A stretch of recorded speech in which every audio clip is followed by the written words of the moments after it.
More doubts?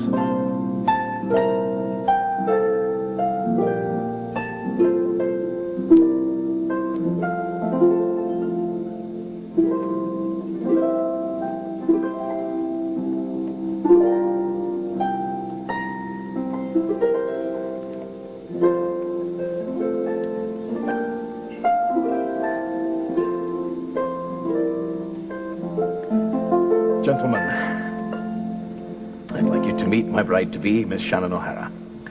Shannon, this is the Reverend Robert McLeod, who's known me since I was a wee lad, and as a matter of fact, just the other day baptized wee Duncan Bryan.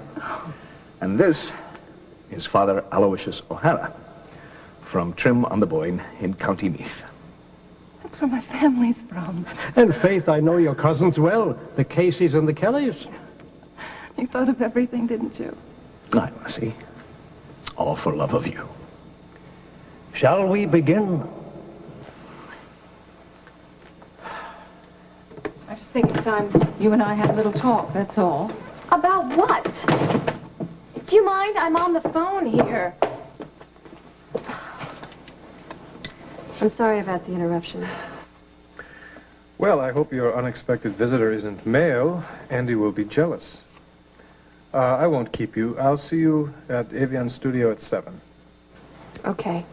Bye-bye. Spinning webs, darling? No, it was business. The one thing you probably understand.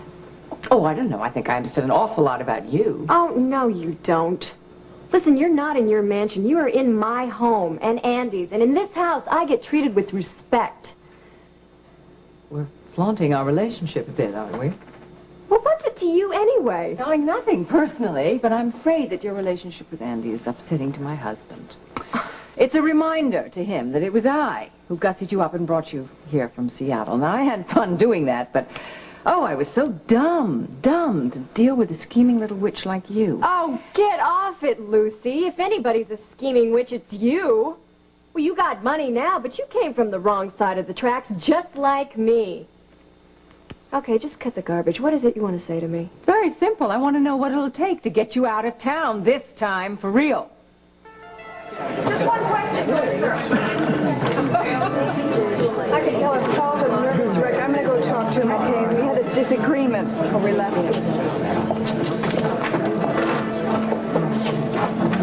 Honey, I'm sorry that I said what I did about Emily earlier. I'm sorry for what I said, too. I didn't mean it. I know it's not your fault. We're both a little edgy, you know. But we're awfully proud of you. I want you to know that. And you're in awfully good hands.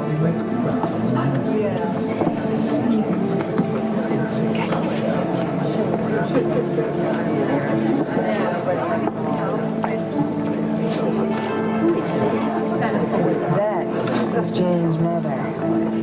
She's an evil woman, and I wish that she'd stay away from Paul. Paul, whatever happens here, I want you to know James has forgiven you.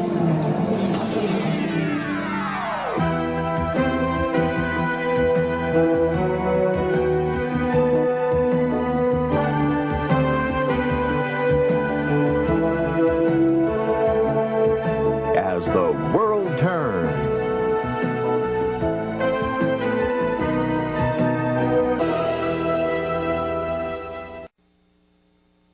Yeah, that's a good point. Excuse me. It's okay.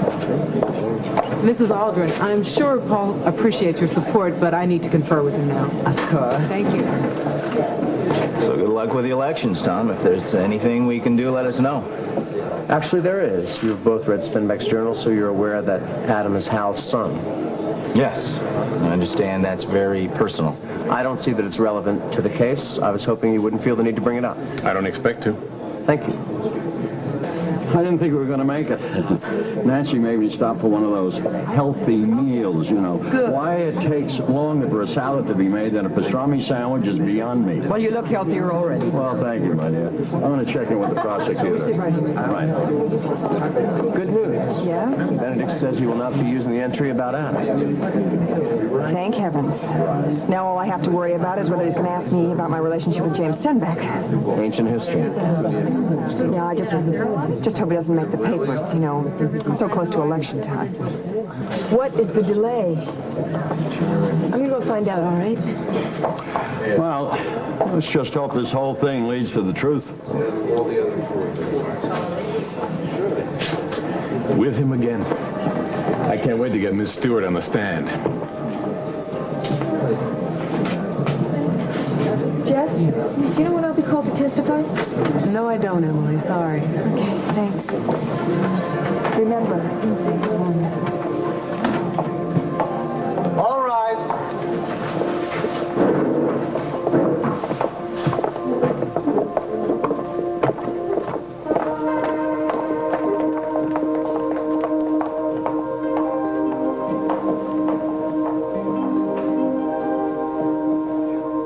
It's just a simple question. How much?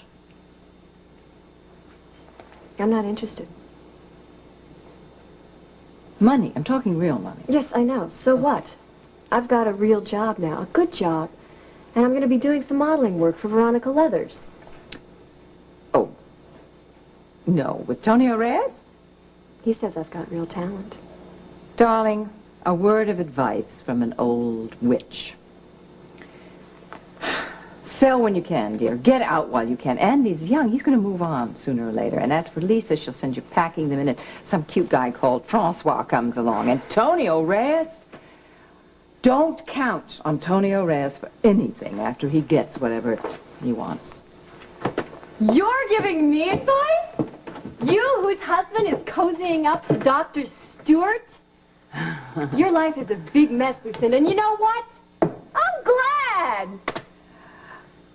Darling, a word for your ear, please. I've seen your type coming, and I've seen your type going. If you want to have staying power, you've got to start using your brain and not your body.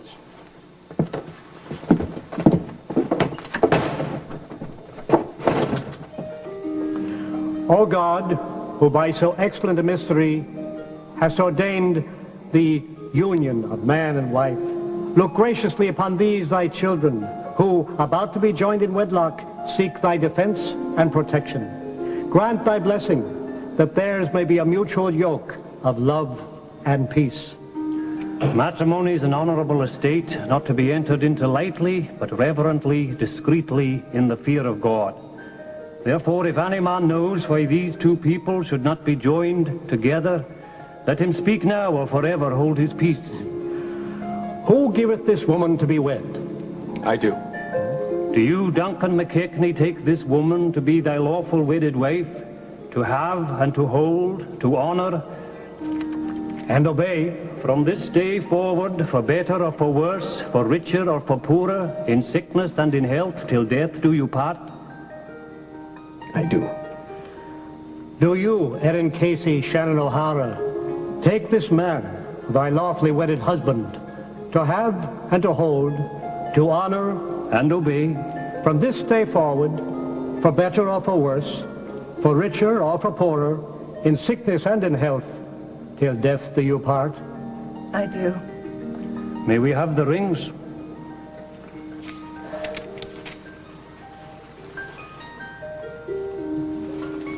Bless, O Lord, these rings, that they who wear them may abide in peace and forever live in mutual love through Christ our Lord. Amen. With this ring I thee wed, and plight unto thee my troth. With this ring, I thee wed, plight unto thee my troth.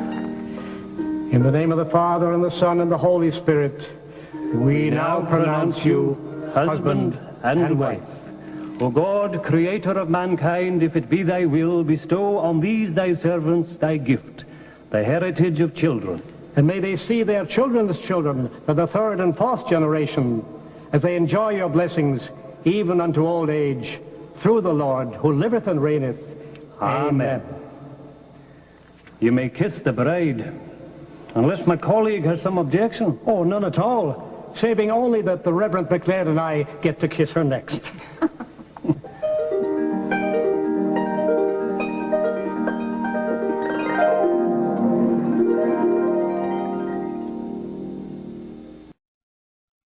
I talked with Julie, and I guess Andy has agreed to have dinner with us tonight. Well, I think there's been a change of plans. Andy stopped by here, and I mentioned to him that I think it's a good idea if Julie were to run a blood test. We check for the AIDS virus. Oh. Oh, boy. I suppose Andy felt that was another attack on Julie. She's got to be tested, you know? I know. And I know you were acting out of concern for Andy, but... Well, not just that, not just concern for Andy. I know that there's a lot of other stuff that I'm going through. My life is chaos right now, and everything gets colored by that, so I don't know if I'm the right guy to talk to. Really, maybe you could do better than me. I botched this. I'm useless here. Oh, come on, you. Well, I'm headed over to the court. I will talk to him on the first break, but I really think you should stop by anyway. And do what? I mean, AIDS is a dangerous disease. It's not like walking on eggs. Well... I'll do it, though. I will, I promise you. Okay. I tell you, if it wasn't for you, he might even be married to that girl right now. Bite your tongue. I know. Kim, I thought you were meeting me for coffee. Oh, honey, I am. I go right over to the court and see if I can smooth feathers after I have coffee. All right, sweetie. Hello, Senor Antonio. Do you want me to stay? I'll be all right. I'm supposed to see you here. Bianca, I don't want you to be taken in by Lucinda's offer. It's not as generous as it may seem. You'd be much better off living with me. We are both Montagan, and in time I can help you return home. But Montega's not home to me anymore, Senor Antonio. Not now that Pedro's dead. What Craig and Lucinda gave you is not proof. But I know in my heart. Well, there's a price to Lucinda's charity.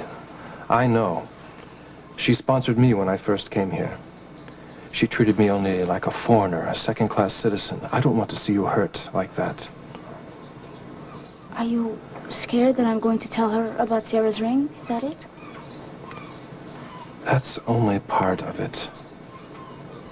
Well, if it would help Senora Dixon, I would tell her. But I think it would only cause her more pain to find out the truth. I'm very grateful to what you have done for me and for Montega. I won't tell anyone the truth about Sarah's ring. Bianca, my home is always open to you. I wish I could convince you not to take Lucinda's offer. I promise you, you will only regret it.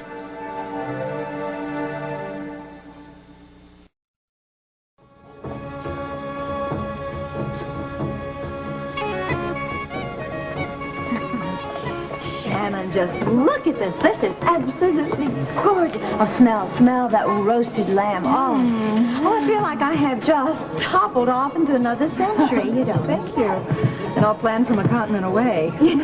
Yes. Oh, and this child, she's so precious and beautiful. Oh, what a beautiful baby. I think our flower girl's wilting. Oh, well, Whitney. Oh, come on, sweetie. Come on. Thank you for being my little flower girl. Where's your little brother? I'm not going to bed. Famous last words. Well, thank you so much, you two. I can't begin to thank you for all that you've done for us. Real credit goes to Duncan. It seems to have disappeared. I fear I'm in for yet another surprise. I think you can count on it. Oh, dear. Well, good night, Whitney. Good night. Should we go? Good night. Let's go. Isn't she? Can't wait till Duncan and I have children. Well, now, children are such a delight, Shannon, but for heaven's sake, don't rush it. Enjoy being a bride. Oh, I will, but I don't even know where we're going to live, Lisa. Suppose Duncan's going to surprise me with that, too. Well, that's wonderful. Maybe he is going to have many, many surprises, and I hope he does. I tell you, so many women would just die to have the romance like this in their lives. Yes, if their nerves can stand it. To your good health, Mrs. McKechnie. Yeah, that's right. Thank you. I want to thank you both for making my wedding so perfect. Well, it's glad we are that we could be a part of it. Hey, Well, you've been an inspiration to Duncan and me. You've shown that a Scotsman and an Irishman can work together in harmony and good humor.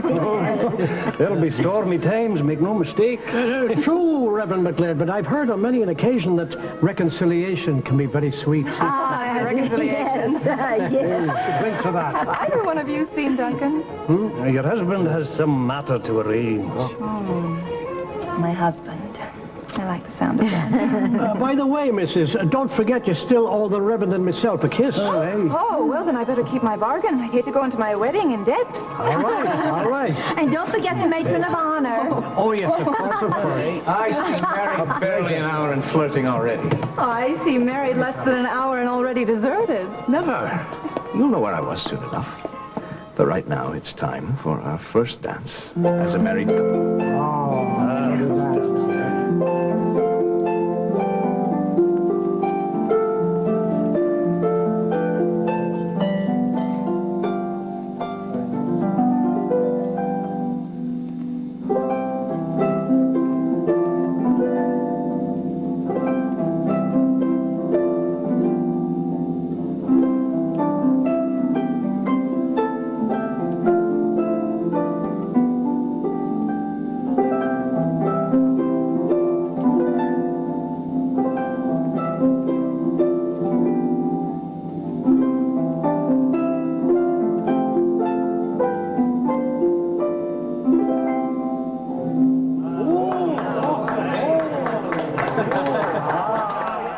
Good news, boss. Barbara Ryan Originals has just canceled their New York show. Oh, hey, we'll bury him yet. They're planning a local show, so I think we should have a local show, too. Why not? The sooner the better. I'd like to bring in some models from New York and L.A. The locals just aren't good enough, with the possible exception of Julie Wendell, but I know how you feel about her, so you won't use her. No. I've changed my mind about her. She's hungry. Use her. But don't let her know that I had anything to do with it, all right? Let her think that she's put something over on me. Meanwhile, I want you to really be enthusiastic with modeling agencies from L.A. and New York and talk her up. I will subsidize any contract that gets that girl out of Oakdale. Done. I'll get back to you. Right.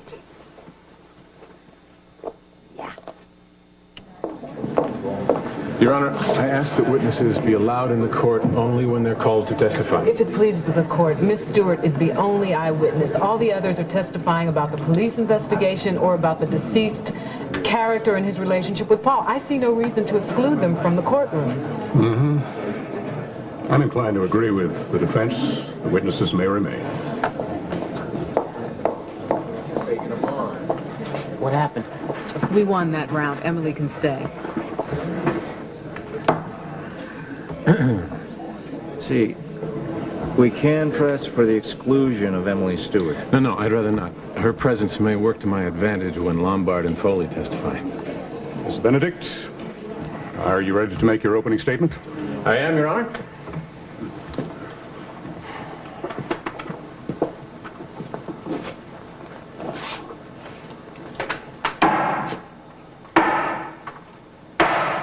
Three shots. Ladies and gentlemen, I want you to keep those 3 shots in mind. One shot could be viewed as a reasonable attempt to protect the life of the victim's mistress, Emily Stewart. Even 2 shots could be explained by the nature of Paul's relationship with his father. But 3 shots, 3, can only be explained by one word: passion. According to the laws of the state of Illinois, anyone responsible for a death prompted by sudden, intense passion is guilty of murder in the 2nd degree. Now, you will hear a great deal of testimony about James Stenbeck. You will hear about his crimes. You will hear about his relationship with his son, the mistress, and others. But always remember that James Stenbeck is not on trial here. You will also hear that the defendant is a young man, raised in a world of wealth and privilege, surrounded by powerful and well-connected friends who have gone out of their way to shield him from the consequences of his action.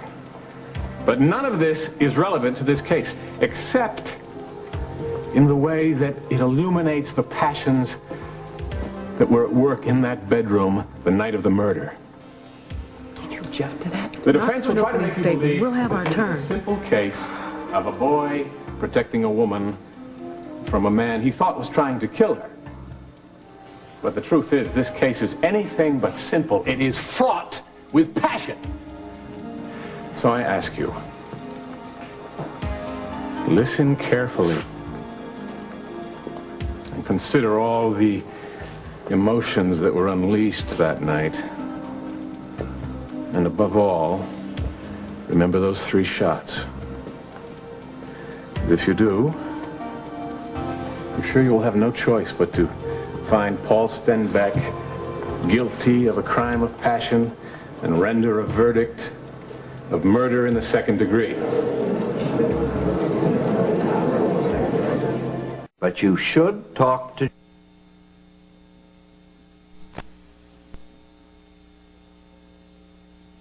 Urgent. Oh, well, Mr. Reyes, what do you want with me? So, you want to adopt Bianca? It's none of your concern. I sponsored her coming to this country, so naturally I'm concerned about her welfare. Yes. You lied to her.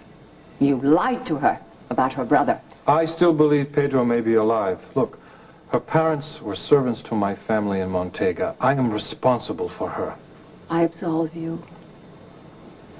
Lucinda, I am far better equipped to help her adjust to life here than you are. Oh, yes, you want her to work as a servant in your house. Well, I don't want that. I want her to have the American way. And she's going to have it. She's going to have money. She's going to have position behind her.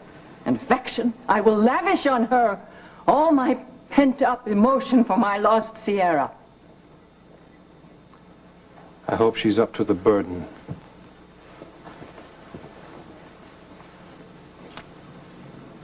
Macho! Pig! Now, How dare he talk about my motives anyway? Lucinda, some of the points he raised are worth considering. Like what? Name one. Well, maybe it's a mistake to bring a child with Bianca's background into a home as lavish as yours. Maybe it's kinder to help her go back to her own country, which we know is safe to return to now. What are you talking about? It's not... I was there. It's not right. No, she will be in America where she can do anything she wants and be anything she can be, where there's a future, where it's someone you'd want to see. Hello, darling. I didn't think I'd see you so soon. Well, I've been thinking about your offer, and... I hope you haven't come to say no to me. Well, I'm not sure that I will be able to live up to your expectations. But I will be happy to work for you and live with you if that is what you wish. Darling, thank you, but I don't want a servant. I have servants, and I don't want someone to work for me. I mean, I could use a little devotion around here. You loved my daughter, Sierra, and I want you to come and live with me as if you were one of my daughters, and I will show you a world and a life that you never imagined could be. Frankly, I don't think the AIDS test is a bad idea, but knowing how tactful John is, I can understand why Andy went through the roof. The thing is, Andy had just agreed to have dinner with John and me tonight. I met him in the market and had suggested it to him. Maybe we should adopt John. Honey, with everything that he has going on in his life, I'm just so grateful that he's really concerned about Andy. Well, it seems to me that his concern was never this intense until he and Lucinda split. I still say he's using you, and he's using Susan Stewart.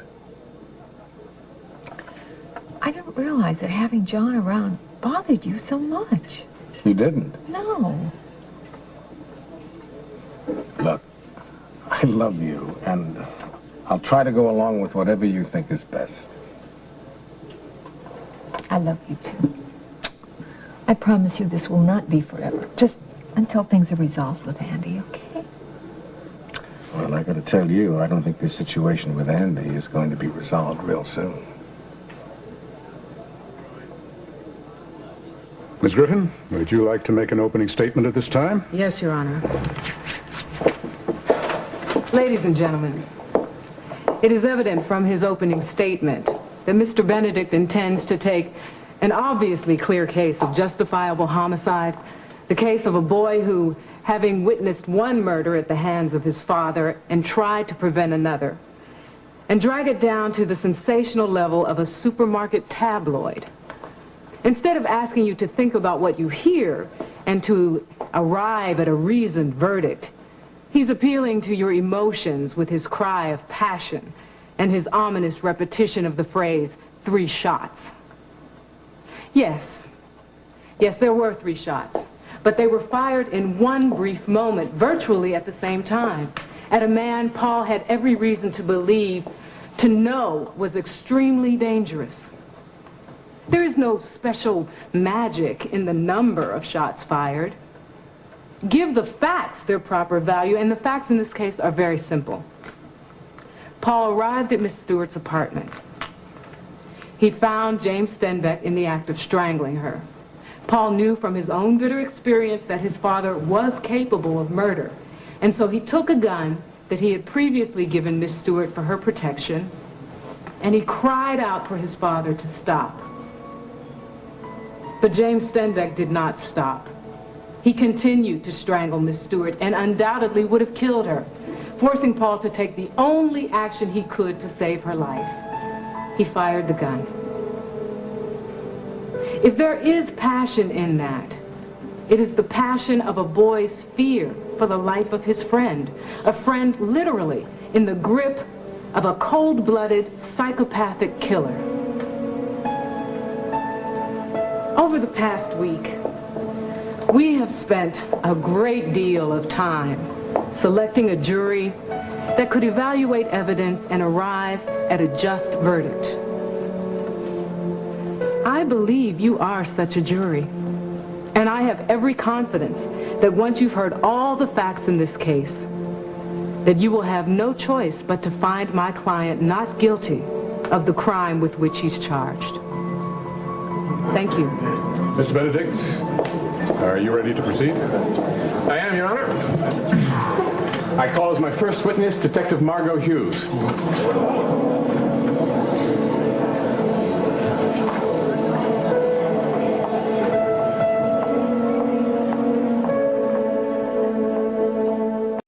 At what time did you receive the call from Paul Stenbeck? The call was logged in at 8:18 p.m. He said he had shot his father. At what time did the shooting take place? The medical examiner estimated the approximate time of death to be 8 p.m. Did the defendant give any explanation for the delay? He said that he and Miss Stewart were confused and not thinking clearly. According to the phone records, the defendant called his lawyer at 8:15 p.m., 3 minutes before he called the police. That's correct. Don't you find that unusual? Objection. That calls for a conclusion on the part of the witness. Sustained. When Ms. Griffin arrived that night at the scene of the crime, did you ask the defendant when he called her? Yes, I did. He said that he had called her after we arrived, while we were in the bedroom examining the body. Did James Stenbeck have a weapon in his possession? Yes, he did. It was in his briefcase It was a loaded pistol. And the briefcase, a metal one, was locked, correct? That's correct. So there was no way James Stenbeck could have used that gun to threaten the defendant or Ms. Stewart before he was shot. No. Had the briefcase been tampered with? Yes, it had. Paul and Emily said that they had tried to open it. But did either of them say why? Paul just said he thought it was a good idea to try to find out where James had been in hiding and how long he'd been in Oakdale. What else was in the briefcase? There was $250,000 in cash, old love letters, Those letters. pictures. Would you describe them to the court, please? One was an old love letter from Miss Stewart. Another one was a letter from Paul, written at a time when he still believed in his father and wanted to run away with him. I show you People's Exhibit B. Do you recognize this gun? Yes, I do. Do the serial numbers identify it as a service revolver belonging to your partner, Hal Munson, the stepfather of the defendant? It has been identified as Detective Munson's gun, yes. Were paraffin tests conducted on Miss Stewart and the defendant? Yes, there were. Paul had fired the gun, and Miss Stewart's hands were clean. In other words, the defendant fired all 3 shots. You recognize this note? Yes, I do. It was the note that was attached to the roses that Paul brought to Miss Stewart. Would you read it to the court, please? Dear Emily, I'm looking forward to dinner with you tonight, but I'm not looking forward to the end of our working together. I've told you many times how you've changed my life, and I want you to know that starting tonight, I promise you'll never have to worry about my father hurting you again. Go on. It's signed, I love you, Paul. I'll let the court label this People's Exhibit C. One last question, Detective Hughes. Was there an analysis made of the ashes of the alleged love letters from the victim that Miss Stewart claims she burned in her sink? Yes, there were. It was of high-quality bond paper, and no other information could be ascertained. Thank you, Detective. Oh, Detective Hughes. Were you at one time the mistress of James Stenbeck? Quiet in the court. Would you like me to repeat the question? That won't be necessary. It's true that Mr. Stenbeck and I were at one time very close. So close, in fact, that he bought you a cottage adjacent to his property. Speak up, please. Yes. To whom was James married at the time? Barbara Ryan. The defendant's mother, the present wife of your partner? Yes, but she... Detective Hughes, if you would, a simple yes or no, please. Were you and James Stenbeck lovers? Yes. Thank you, Detective. No further questions. Miss Griffin, do you wish to cross-examine? Not at this time, Your Honor, but I reserve the right to recall. You may step down. I call Lieutenant Daniel McCloskey.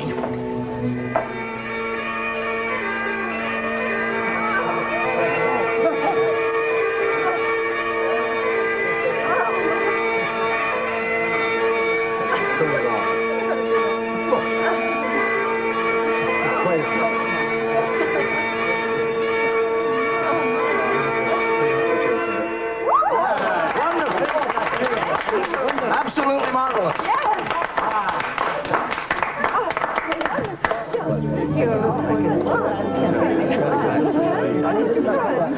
Thank you.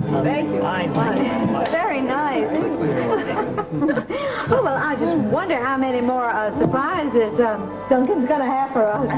I'm sure many more. Duncan's always had a flair for the unexpected. Yes. I remember when he was 12, he glued together the pages of the hymnal. The soloist went straight from the doxology to a mighty fortress is our God without skipping a beat.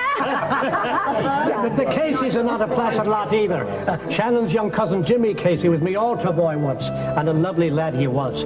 But once, the snippy little thing tie-dyed me beautiful white alb. Oh. You know, if we're called upon to baptize the fruit of this union, We'd best wear armor. Hey!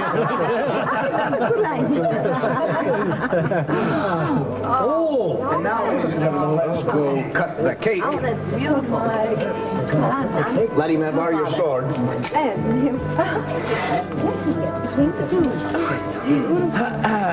we go. That's a big piece. For you. Good work, good work. Thank you.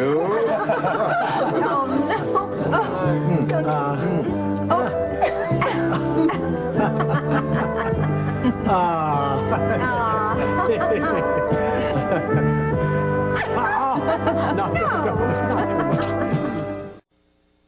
Thank you, Lieutenant McCluskey. No further questions. Ms. Griffin, No questions, Your Honor. the witness is excused. The court will now take a 30-minute recess. All right. So I guess you know dinner's off, right? Listen, sweetheart, your father really didn't mean to insult Julie. Really? You really should have been there, Mom. I felt really awful when Margot was reading that letter that I wrote to you. Paul, the jury won't take it as anything else except for friendship. I don't know. They don't believe the whole story about the burnt letters. Did you see their faces? Paul, they're not going to know unless we tell them the truth. What's the idea of putting my wife on the spot like that? Our affair with Stenbeck was over years ago. I'm sorry, Tom, but I need to know the kind of passion Stenbeck can evoke. I wouldn't worry, Tom. It's too close. The elections will really hurt you. Wait. Hold the press. I got a scoop here. Yeah, listen to this. The DA's wife was Stenbeck's mistress. That's right. Oh, did you see what Benedict did to Margot? Yeah. What's he going to do to me? Well, look, you can't change the past. All you can do is tell the truth. Wrong person's on trial here. You're the real killer.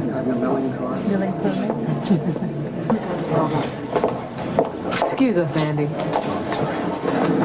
Hey, listen. I know why you ran out of there so upset, but I want to tell you. My concern is very real here. Yes, concern. I know you're protecting yourself, but sometimes that's not always enough. Don't forget Hank Elliott and what he's going through. I know, Dad, but I'm not going to ask her to take any tests. You think about it, Andy. I think about it very seriously, all right? How about that dinner? Come on, what do you say? Have dinner with your mother and me? Excuse me, Madam. Sure. Yes, sir. Dinner's still on, right? Oh, really? Yes. Oh, honey, that's just great. Well, listen, why don't I make something at home? All right, I'll go home, check it out with Julie.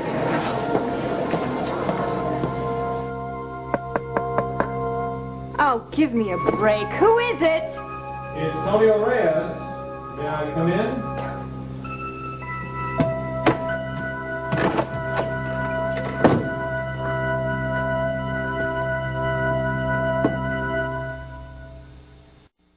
Be seated. Miss Benedict, you may proceed. The state calls Emily Stewart.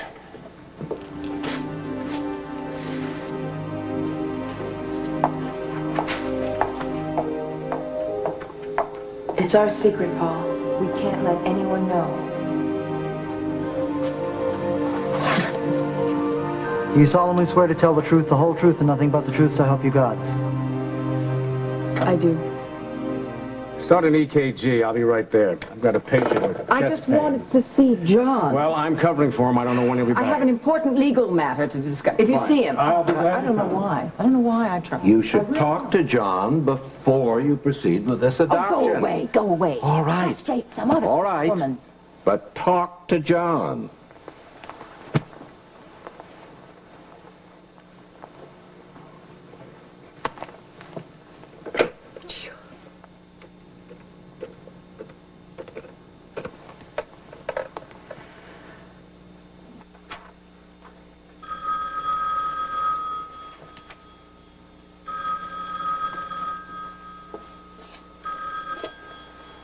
Hello? Hello?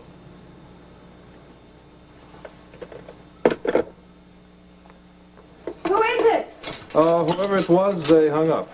Oh, no. I hope it wasn't Andy. Well, if it was, we'll just tell him the truth. Let's see what your outfits look like so we can get just the right look for tonight. Wow. That's it. That's very sexy. That looks good.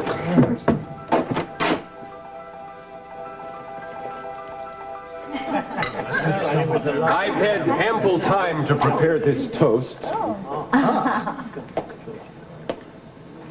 And now that the moment has finally arrived, I'm not sure I can say all that's really in my heart. I feel so close to these very happy and very special people. Perhaps you can all tell, since I gave the bride away and stood best man to the groom. Duncan McKechnie is much more than my father-in-law.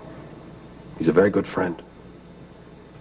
And Shannon, my dear Shannon, you are much more than just a good friend. You're part of my life. And of my family.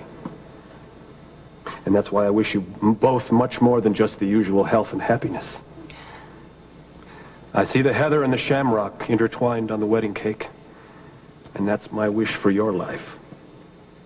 A union just as complete and just as complex and so inevitable that nothing or no one will ever separate the two of you again. Here, here. To the McKechnies. To the McKechnies. Beautiful. He spoke that very well. Thank you, brother. Well, I suppose I should be throwing my wedding bouquet, but in the wedding party there's only one woman who's single. Well, what's stopping you? Well then, What a wonderful talk. Come with me, Ivy. oh my goodness, how I should be getting changed into my traveling suit or... No, you don't have to change into a thing. We're spending the first night of our honeymoon right here in Bartlett's chamber. The turret room! And shower you with goodness and mercy for all the days of your lives together.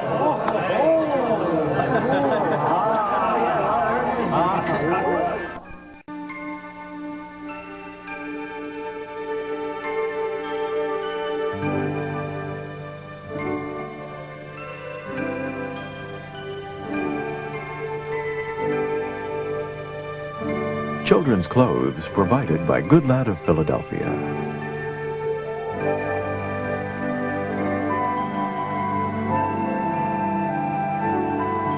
Join us tomorrow for As the World Turns.